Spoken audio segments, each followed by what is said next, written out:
Madhava Kunja Vihari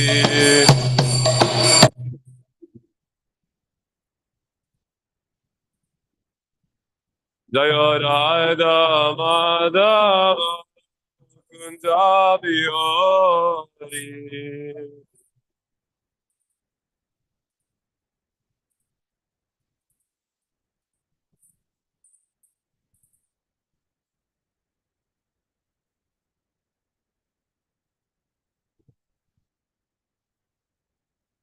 Om Namo Bhagavate Vasudevaya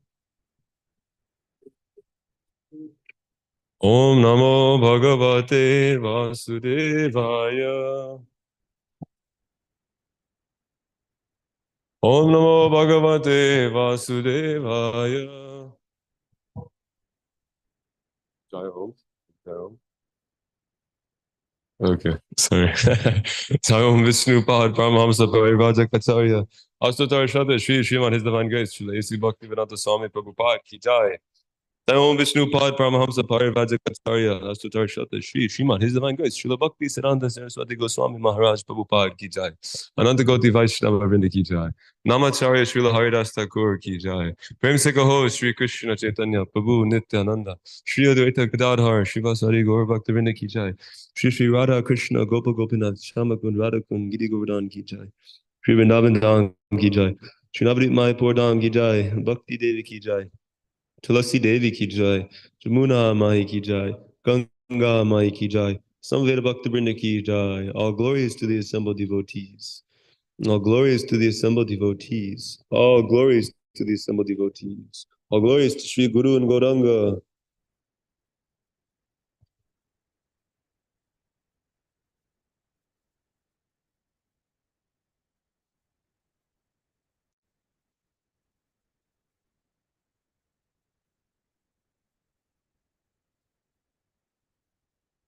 Srimad Bhagavatam,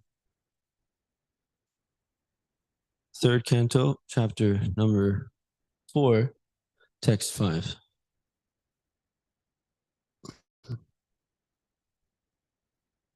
Tata api tat abhipretam janan aham arimdama prishtataha anvagamam bhartuh paravi vishleshana akshamaha tatapi tadabhipretam janannaham arindama prishtaton vagamam bhartu paravishleshanakshamah tatapi tadabhipretam janannaham arindama prishtaton vagamam bhartu paravishleshanakshamah tatapi tadabhipretam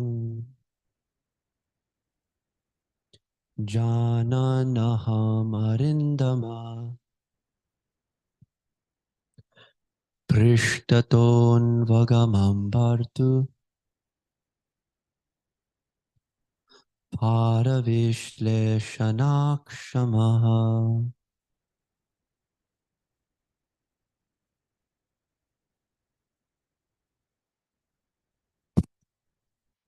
Tatapi tatapi pretam Tatapi tadabhipretam jananaham arindama jananaham arindama prishtaton vagamang bhartu prishtaton vagamam bhartu pada vishleshanakshama paravishlekshanakshama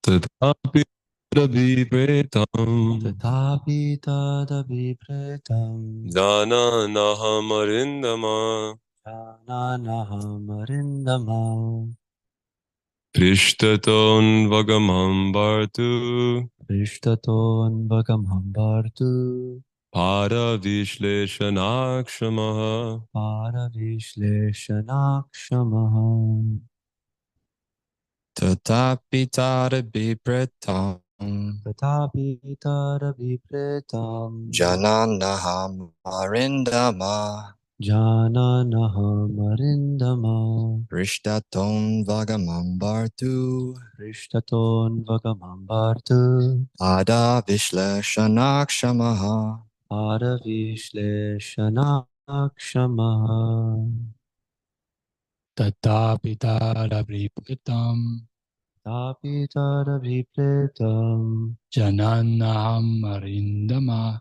Jananahamarindama Pristato Navangamambata Prishtaton Bhagamambartu Padavisla Naksasama Paravishleshanakshama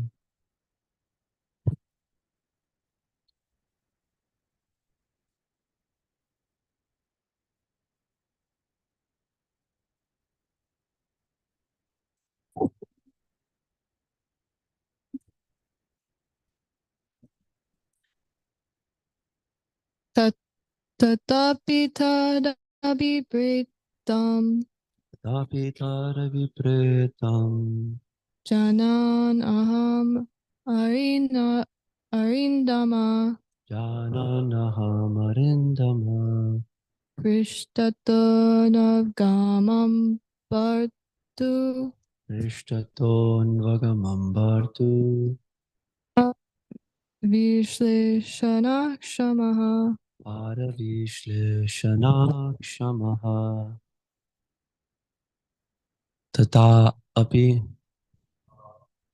yet in spite of Tat abhipretam, his desire, Janan, knowing, Aham, I, Arindama, O subduer of the enemy, Vidura, Prishtataha, behind, Anvagamam, followed, Bharatuhu, of the master, Paravishleshana, separation from his lotus feet, Akshamaha, not being able. Translation. Yet in spite of my knowing his desire to destroy the dynasty, O Arindama, Vidura, I followed him because it was impossible for me to bear separation from the lotus feet of the master. Text 6. Adrakshamam mekam asinam vichinvan dayatam patim Sriniketam saras vatyam kritaketam aketanam. Translation. Thus following, I saw my patron and master, Lord Sri Krishna, sitting alone and deeply thinking, taking shelter on the bank of the river Saraswati, although he is the shelter of the goddess of fortune. Purport. Those who are in the renounced order of life often take shelter underneath a tree. The Lord was found by Uddhava in that condition of taking shelter as do persons who have no shelter. Because he is the proprietor of everything and everywhere is his shelter and everywhere is under his shelter. The entire material and spiritual cosmic manifestation is sustained by him, and therefore he is the shelter of everything. So there was nothing astonishing in his taking shelter in the way of the unsheltered who are in the renounced order of life.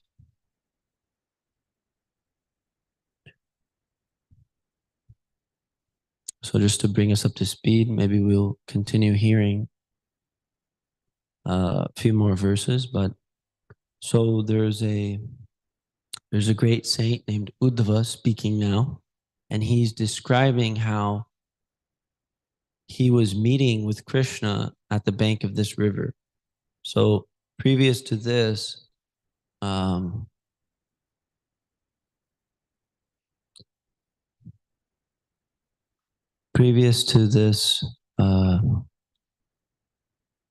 this scene, we heard how by the Lord's magic, there was a magical, by the Lord's influence or his internal spiritual energy, there was like a magical destruction of his entire dynasty. So when Krishna was on the planet 5,000 years ago, he had 16,108 wives. Right. So the same philosophy which we just heard Prabhupada explain in the purport can be applied to that scenario. That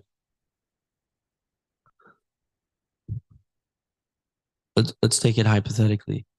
If there is a God, right, and we are personal beings, we have individuality and desire, then how can individuality and individual desire and will, free will, exist within the parts if it doesn't exist within the whole?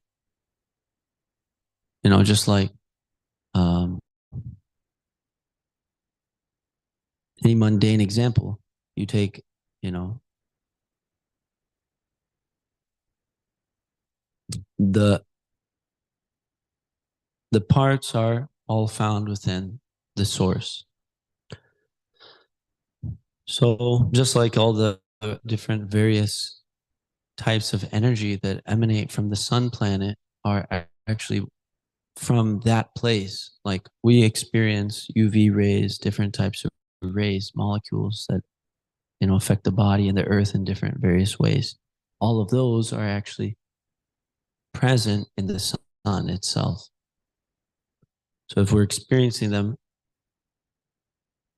you know, as part of the sun, then they exist within the whole.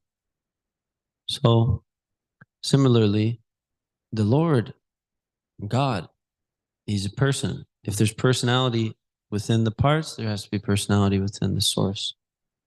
So then he's a person. This is all hypothetical. This is philosophy. Then we have to say, okay, if he's the source of everything, then he's the knower of everything. He's omniscient. He's omnipotent, right? So if you look at the dictionary, there's like a definition of God, and it says that he's the supreme being, right? So the supreme being, you just think of what qualities that person should have, you know? And that's a good place to start with, trying to like understand, like, okay, I know a little bit. God would know everything. So God would know my mind, your mind, his mind, dog's mind, everybody's mind, past, present, future, for all of eternity. Is that based on my individual experience? Then I can kind of, it's inconceivable, but I can imagine that he has a power which is inconceivable. And so if he is the source of everything, the creator of everything, the knower of everything, then it's not unusual for him to have 16,000 wives. Actually, everybody is his, you know, property.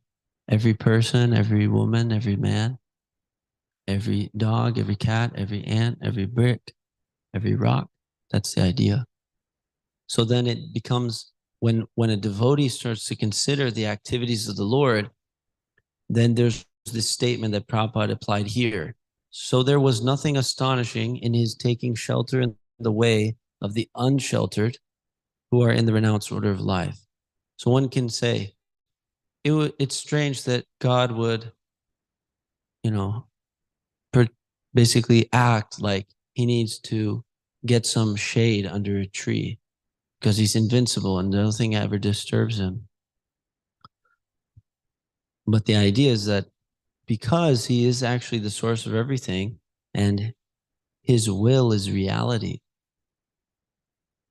it's said that by his will, by his desire, all of his various energies automatically execute and make that a reality. Unlike me, I have so many desires and I'm not able to actually fulfill my own desires. I'm dependent upon something. So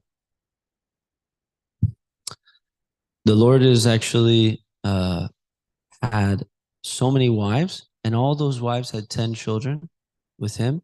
And then all those 10 children had 10 more children. So that makes 1,600,000 people in Krishna's immediate family.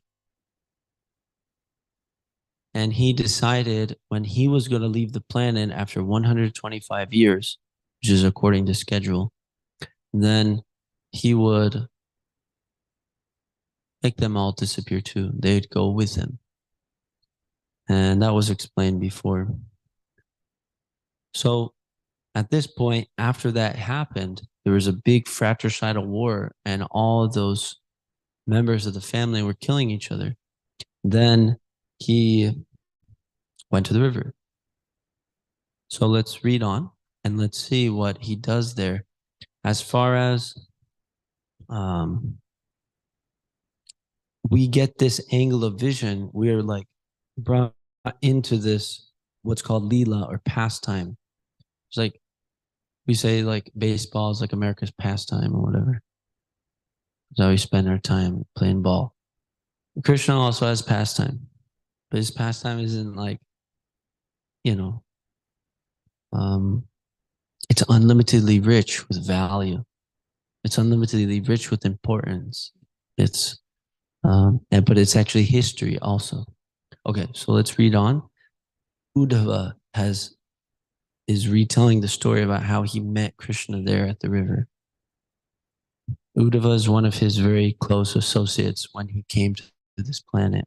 They spent a lot of time together.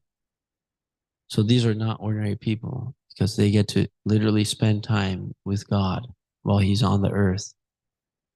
You know?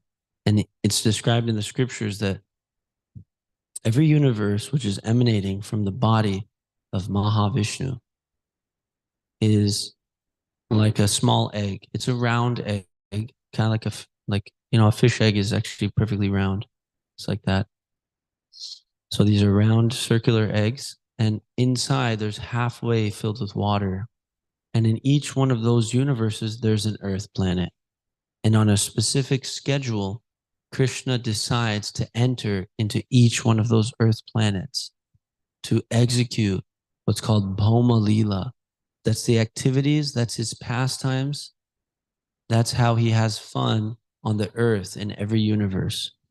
So he goes in one universe and simultaneously there's, then there's the next like that. He goes and goes with himself and all of his associates. So the people that spend time with him are very, very special. Especially for us who are trying to become followers of such people, we actually we tend to give importance, sometimes even more, to offering respect to Krishna's devotees, Krishna's associates, because they're so special to him. Just like love me, you better love my dogs. If you want to get with me, you got to get with my friends. They have to like you. They have to approve of you. Okay. So, text 7, translation. The Lord's body is blackish, but it is eternal, full of bliss and knowledge, and very, very beautiful. His eyes are always peaceful, and they are reddish, like the rising morning sun. I could immediately recognize him as the Supreme Personality of Godhead by his 4 hands, different symbolic representations, and yellow silk garments.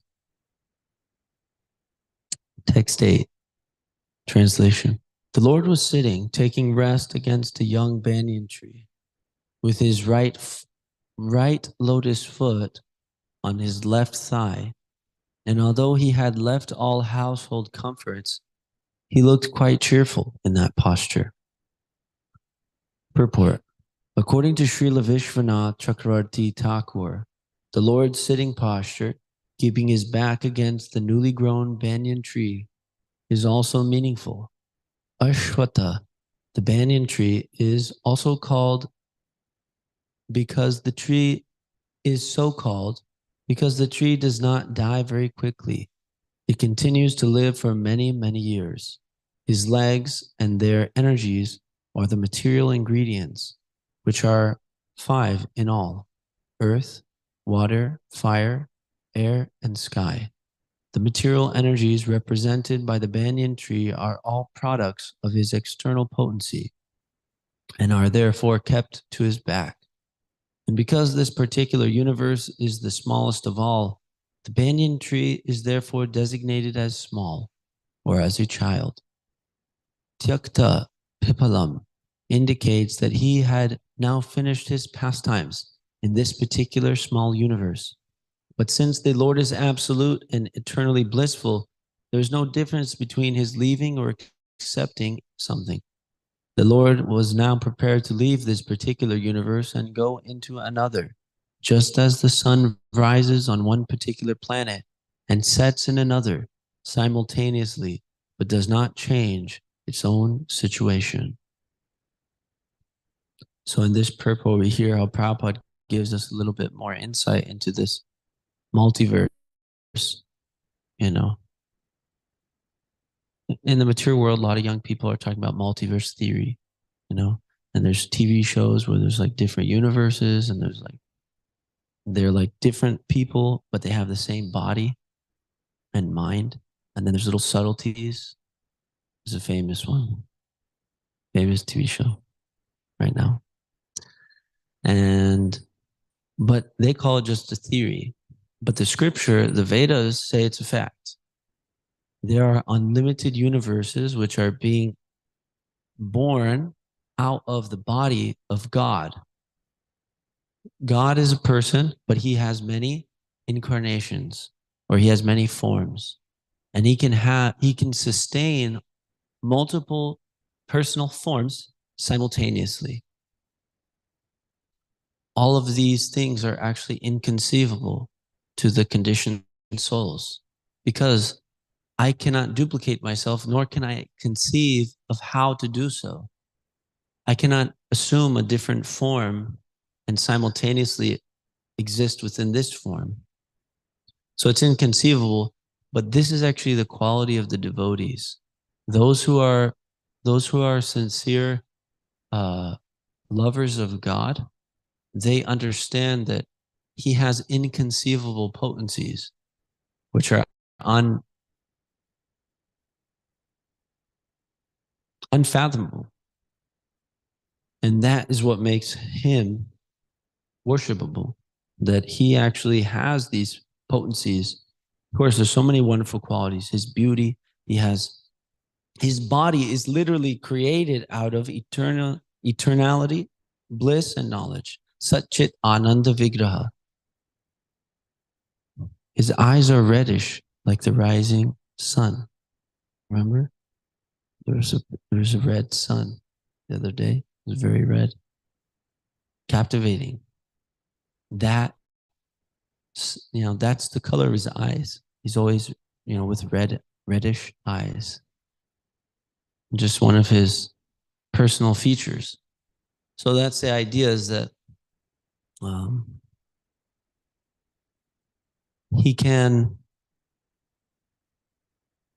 he chooses according to his sweet will. But this Krishna form is his original form.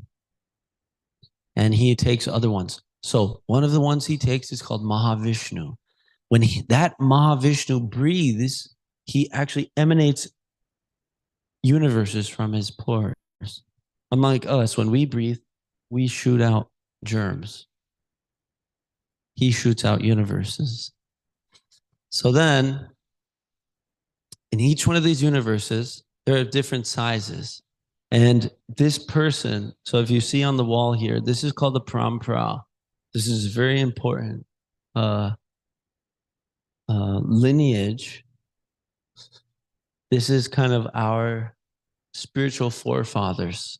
And they've brought the teachings about Krishna, about God, down, handpicked. And the first person to receive knowledge about Krishna from Krishna himself is Lord Brahma. So Lord Brahma is here, and he's so intelligent, he requires 4 heads, at least. That's being mentioned here, that we, this moment, all of us, we are on the Earth planet in the universe, which is literally the smallest. That's just where we're at. And the Brahma in this universe only has 4 heads. In other universes, he has 8, or he has 16, or he has 32, like that. Up to millions, or thousands, hundreds. So Lord Brahma, his whole body is made out of intelligence. He's not an ordinary person, but he is like us. His body and his karma is just very elevated. Because he has such good karma, he gets to be in that position. Whereas we're just on this little human body. That's also a type of a human body, but ours is on this earth planet in Kali Yuga. Right? So Kali Yuga, human body on earth, means I got pains in my knees and I can't, live very long, not more than 100, unless I'm very rare. My mind is always disturbed. These are discussed in Bhagavatam. That above all, of all the qualities of the human beings that are on Earth planet in this age, they're always disturbed. That is actually really troublesome for us. And we are trying to make a solution to that through different means, through money making, through sex, through drugs, through family life, through building empires, through yoga, breathing, stretching, exercise, accomplishments, so many things. Automatically, the soul always works to try to stop suffering. But one saint, he discusses in the Bhagavatam, he says, sometimes he tries to stop suffering and he tries to gain pleasure. So the saint in the Bhagavatam, he describes that just like suffering comes to you automatically without you asking for it, pleasure will also come to you. So the Lord is going to leave now. He had his time on this planet. That was about 5,000 years ago. Then he wanted to leave. So this banyan tree, this tree that he was sitting against, represents the material world and its elements. And this being the smallest universe, it was newly grown. It was just a short tree. Okay, so let's read text 9. At that time, after traveling in many parts of the world, Maitreya, a great devotee of the Lord and a friend and well-wisher of the great sage Krishna Dvaipayana Vyasa, reached that spot out of his own perfect accord. Purport. Maitreya was one of the disciples of Maharishi Parashara, the father of Vyasadeva. Thus Vyasadeva and Maitreya were friends and mutual well-wishers. By some fortunate accident, Maitreya reached the place where Lord Sri Krishna was resting. To meet the Lord is not an ordinary incident. Maitreya was a great sage and a learned scholar philosopher, but not a pure devotee of the Lord. And therefore his meeting with the Lord at that time may have been due to agyata sukriti, or some unknown devotional service. Pure devotees always engage in pure devotional activities, and therefore their meeting with the Lord is natural. But when those who are not up to that standard meet the Lord, it is due to the unforeseen fortune of accidental devotional service. So this is called Agyata Sukriti. This is what we are trying to distribute to the world. By performance of our devotional practice, right? Even if we're not on the perfectly pure platform, we are following in the footsteps of the pure persons. And that means that in one sense, we're on the pure path. So the idea is to always engage in pure devotional activities. That means Shravanam, Kirtanam, Vishnu Smaranam, Pada Sevanam, Archanam, Vandanam, Dasyam, Sakyam, and Atma Nivedanam. So these are processes of devotional service which we do here. We hear about Krishna, we sing about Krishna, we chant his names, we remember him, we pray to him, we serve him in the temple, etc. Sometimes persons who have they're not engaged at all in any of those activities, sometimes they connect with this movement. And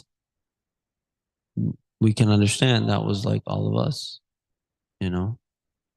We're not engaged in pure devotional activities whatsoever. And somehow we met with the Bhagavatam, we met with the Gita, we met with the temple, we met with the holy name, so many different ways to contact Krishna. And that was due to our unknown devotional service sometime previously. So what's interesting is by executing our devotional service, we can see here in the temple, there's bricks, there's mics, there's floor, there's air, there's trees, there's flowers, there's cloth, there's sequins, lights. Every single thing that we engage in Krishna's service, whoever had a part in that, they get Agyata Sukriti. They get this credit for serving Krishna. Because the pure devotees are taking everything and using it to serve Krishna, then they're giving benefit to everybody who was involved in that. Now, that's kind of like a slow burn process. But directly giving Krishna consciousness to people, giving them the opportunity to directly contact Krishna, that is the result of that Agyata Sukriti. So Prabhupada's disciples, they read this verse in the Bhagavatam. And in the Bhagavatam, it says that if somebody chants Hare Krishna, it should be known that they already did all different types of yoga to the max, all types of rituals to the max, all types of learning to the max, all types of good karma activities, penances, all these things, they already did that. So they asked Prabhupada, they said, Prabhupada, we're training Hare Krishna. Does that mean that we were doing all that stuff in our past lives? And he said, I made your fortune. I made your fortune. So this is the mercy of the pure devotee, is that he bestows the perfectional state of devotional service on every person he meets. He makes them fortunate. So this is what Prabhupada is doing to all of us persons. And he's helping us learn to love Krishna, to love God, and to serve him. And we're very fortunate because we get to play a little part in that if we so choose. There's a little adventure to be had. Next 10,000 years, it's going to roll out and everyone will be chanting Hare Krishna. And actually, it's described in the Chaitanya Charitamrita that Sri Chaitanya Mahaprabhu and Lord Nityananda, they already let the floodgates open. And this whole world is actually flooding with love of God. It's already been done. It's already happened. It's happening. But whoever wants can take a part and be part of that and see them save people firsthand. when we go out and we share a book, we share what we learned about Krishna consciousness, whether we know much or we know little, we see Lord Chaitanya's mercy infect that person, and bless them. And to see that happen, by one's own hand, seemingly one's own hand, that's a very great opportunity. It's a very firsthand look at Krishna's mercy, engulfing the entire world. So it's a very nice adventure, and we're trying our best to help Prabhupada. So those are just some thoughts.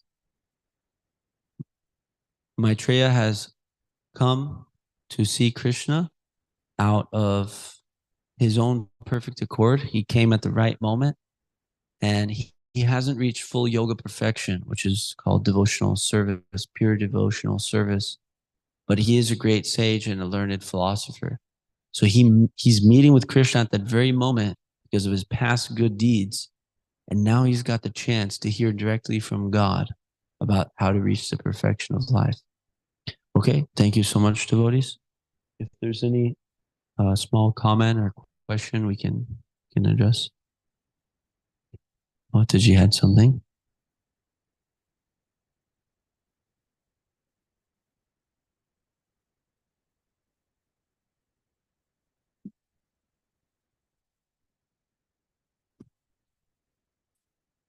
Hare Krishna, are atheists to, make it their whole kind of identity to denounce, in a way, preachers themselves? Because they're kind of just spreading God consciousness and reminding people of God all the time, in a way. Yeah, this is an interesting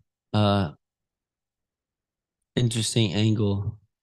Unfortunately, when they vibrate words about God, their vibration is actually contaminating to the consciousness. So it's unfortunate because the knowledge that they're sharing is actually polluted with misconceptions and envy. And very deep, that sound vibration actually contaminates the mind and the heart. Though they are spreading the fame of God, and it's a proof that God is all famous because everybody knows him, either whether they don't believe in him or they do, or they hate him, they love him. He's all famous. So in one sense, everybody is glorifying God, but when it's called devotional service, it's favorable. It's like, it's pleasing. Just like, So it can't be called devotional service. So it's not kirtanam, like the devotees preaching and sharing about Krishna. That's called kirtan, glorification. So theirs is not called kirtan, but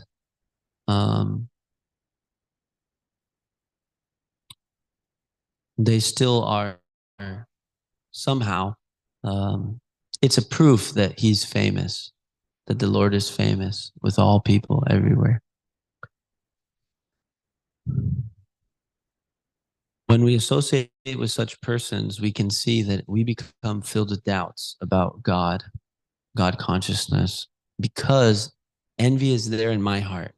So when I hear somebody else kind of just saying, hey, forget it, don't worry about it, right? We got life to live. Don't worry about God. You don't know anyway.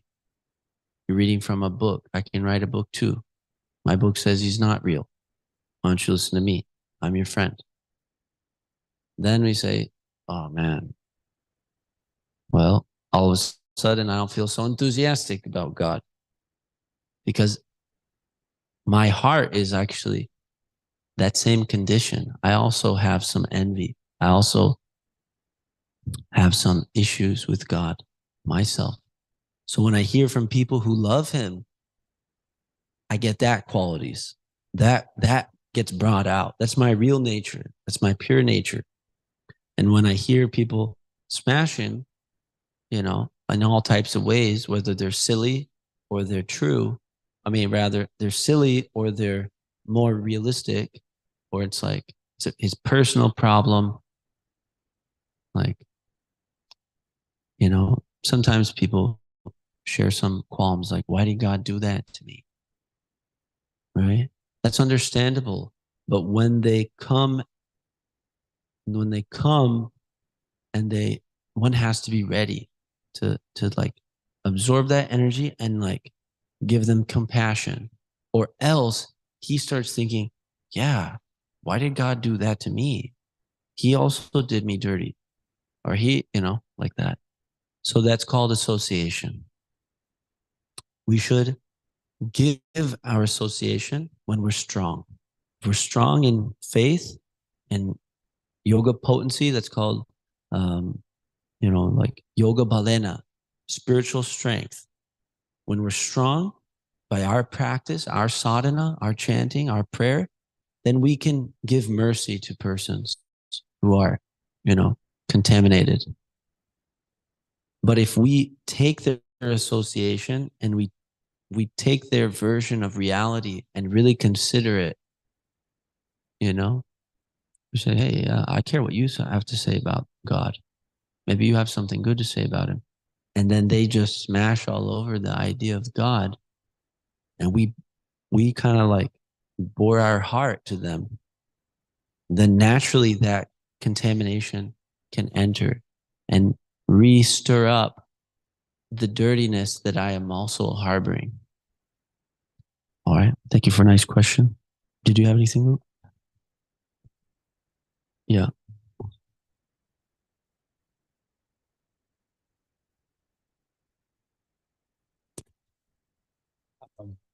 I was going to ask, is it better to be direct when you're trying to spread Krishna consciousness with someone who's not aware, or indirect? Very This would nice be my question. Succinct. In general, it's better to be direct. Because when one is direct, then there's no way for them to be to go wrong. It's like when we meet somebody, we can say, God is great. Right? So that's the truth.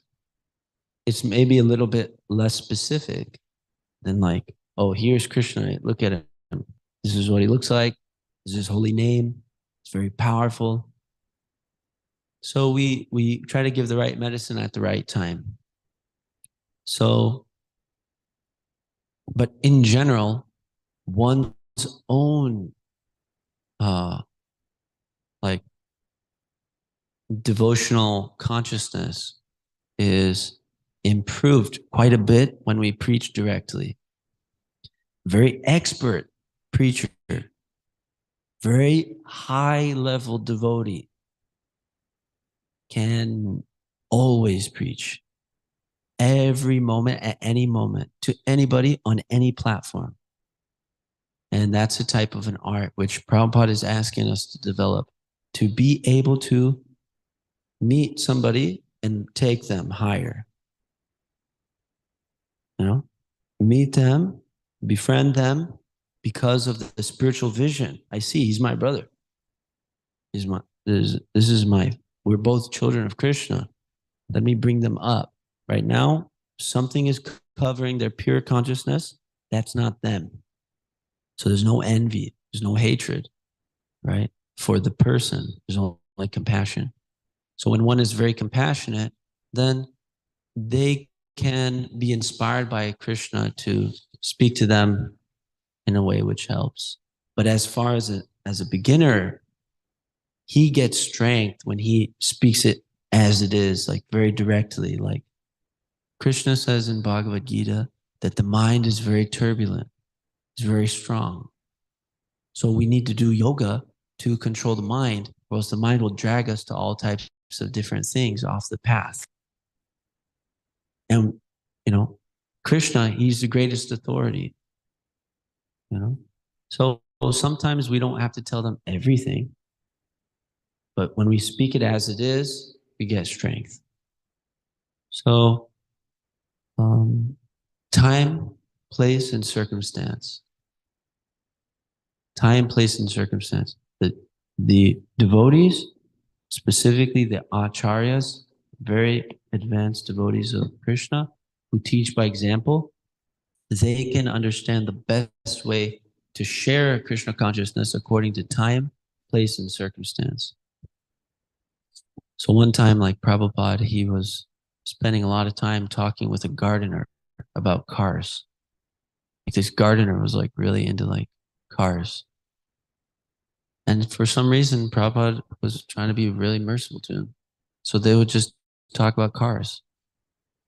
And that like bonded him to Prabhupada. And Prabhupada's only addiction is Krishna. So he's so potent, so pure. He can see Krishna in everything. And he can see Krishna's artistry within the mind of the designer of the car. And so he doesn't have any qualms, you know, like, but for us, you know, those same topics may lead me away from Krishna. So if I stay on the direct path, then I can be strong. One other final comment is that if we practice strong spiritual practice, directly hearing about Krishna, learning his philosophy, his words, chant his name, see him in the temple, worship his devotees in the early morning, specifically after chanting 16 rounds of Hare Krishna Maha Mantra and practicing 4 regular principles to stay away from materialistic life, one will be completely protected whenever he tries to share Krishna consciousness. You know? So this is the idea, is that if we focus ourselves to think about him personally, then he'll give us the power to meet people where they're at and give them Krishna. Oh, those are some comments. Thank you. Okay, let's take breakfast. Srimad Bhagavatam ki jai. Srila Prabhupada ki jai.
feel the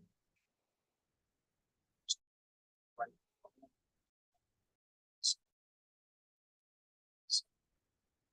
that this process down back to her to kind of prepare me for this next chapter right after this so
I'm so far off. I feel like now, maybe like you have to spread. I think it's I have. I feel like I also try that. I never really spoke about chat or like some of the blogs. It was like habits have a certain discovery like what you love, what you naturally that, what you come off of, what you can like to community, and like this basically when you have all of those things now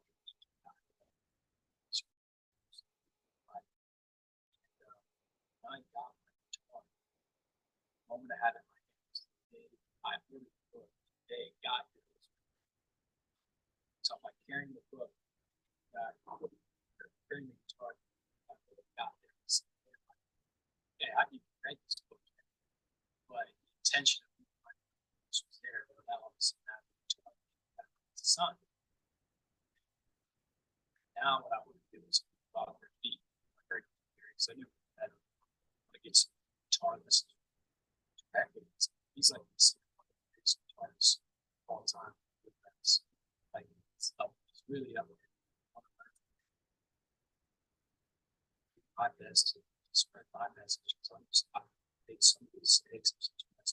It's the only thing I can do. I have to devote my life to give back to the book. I made a commitment to myself. I wrote down my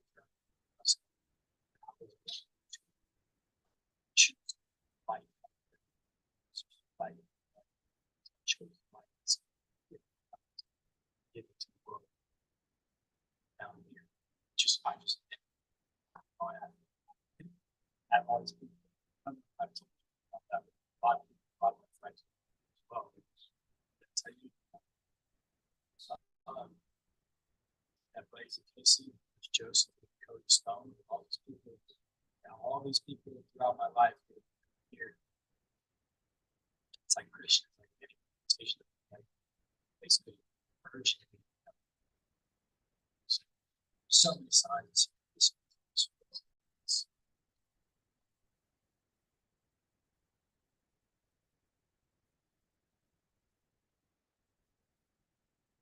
Let's get